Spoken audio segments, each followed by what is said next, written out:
Nabi Idris adalah keturunan ke-6 dari Nabi Adam alaihissalam. Dia adalah putra dari Kabil dan Iklima, putra dan putri Nabi Adam alaihissalam. Saat itu, Allah memerintahkan Nabi Idris untuk mengajak seluruh manusia agar berjalan di jalan kebenaran. Saat itu dia adalah manusia pertama yang menerima wahyu lewat malaikat Jibril ketika dirinya berusia 82 tahun. Suatu ketika, malaikat maut Israel yang sudah bersahabat lama dengan Nabi Idris meminta izin kepada Allah untuk turun ke bumi untuk bertamu dengan Nabi Idris. Dia merasa sangat rindu untuk bertemu dengan Nabi Idris. Dan Allah pun mengizinkannya. Malam itu, Nabi Idris kedatangan seorang pria yang membawa banyak sekali buah-buahan. Tentu saja dia adalah malaikat Israel yang menyamar. Nabi Idris tidak mengetahuinya. Nabi Idris kemudian menawarkan makanan itu kepada Israel namun ditolaknya. Akhirnya mereka berbincang-bincang dan keluar berjalan-jalan melihat pemandangan sekitar. Tak terasa sudah 4 hari mereka bersama. Karena sudah akrab, Nabi Idris mulai curiga dengan gerak-gerik sang tamu. Dengan rasa penasaran yang tinggi akhirnya Nabi Idris pun bertanya. Nabi Idris, ya tuanku. Siapa sebenarnya Anda? Malaikat Israel, maaf ya Nabi Allah, saya sebenarnya adalah Israel. Nabi Idris, malaikat Israel. Kaukah itu, sang pencabut nyawa? Malaikat Israel, benar, ya Idris. Nabi Idris, sudah 4 hari engkau bersama denganku. Apakah engkau juga menunaikan tugasmu dalam mencabut nyawa makhluk-makhluk di dunia ini? Malaikat Israel, wahai Idris, selama 4 hari ini banyak sekali nyawa yang telah saya cabut. Roh makhluk-makhluk itu bagaikan hidangan di hadapanku, aku ambil mereka bagaikan seseorang sedang menyuap-nyuap makanan. Nabi Idris, wahai malaikat Israel.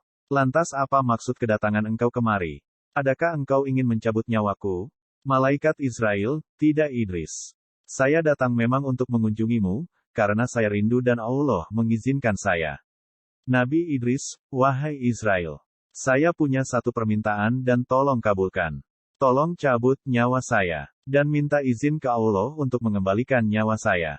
Saya hanya ingin merasakan sakaratul maut yang banyak orang katakan sangat dahsyat.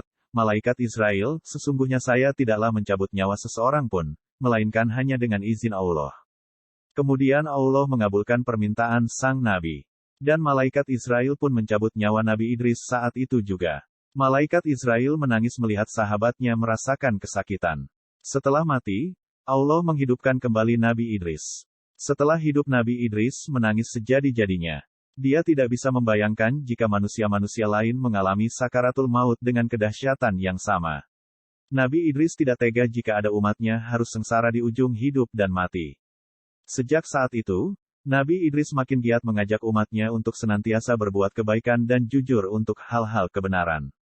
Suatu hari ketika Nabi Idris dan malaikat Israel beribadah bersama, kemudian Nabi Idris mengajukan permintaan unik. Bisakah engkau membawa saya melihat surga dan neraka? Wahai malaikat Israel, tanya Nabi Idris alaihissalam. Malaikat Israel pun menjawab, wahai Nabi Allah, lagi-lagi permintaan darimu sungguh aneh. Mengapa engkau meminta hal itu? Bahkan para malaikat pun takut melihat neraka, wahai Nabi Allah. Nabi Idris menjawab, terus terang, saya takut sekali dengan azab Allah itu. Tapi mudah-mudahan iman saya menjadi tebal setelah melihatnya. Kemudian malaikat Israel meminta izin kepada Allah dan mendapatkan restu. Keduanya pun pergi untuk melihat neraka. Saat hampir dekat, Nabi Idris langsung pingsan. Malaikat penjaga neraka merupakan sosok yang sangat menakutkan. Ia menyeret dan menyiksa manusia-manusia yang durhaka kepada Allah semasa hidupnya. Nabi Idris tidak sanggup menyaksikan berbagai siksaan yang sangat mengerikan itu. Tidak ada pemandangan yang lebih mengerikan dibandingkan dengan neraka. Api berkobar dahsyat, bunyi yang bermuruh menakutkan dan hal-hal yang mengerikan lainnya. Nabi Idris meninggalkan neraka dengan tubuh yang lemas. Tujuan kedua, malaikat Israel mengantarkan Nabi Idris ke surga. Di sana, reaksi Nabi Idris pun sama, nyaris pingsan. Tapi bukan karena takut, melainkan takjub dengan pesona dan keindahan semua yang ada di surga. Dilihatnya sungai-sungai yang airnya begitu bening seperti kaca. Sementara itu di pinggir sungai terdapat pohon-pohon yang bagian batangnya terbuat dari pik dan emas. Lalu ada juga istana-istana untuk para penghuni surga. Di setiap penjuru ada pohon yang menghasilkan buah-buahan, buahnya pun begitu segar, ranum dan harum. Setelah puas berkeliling, malaikat Israel mengajak Nabi Idris pulang ke bumi. Namun Nabi Idris enggan pulang dan ingin tetap berada di surga.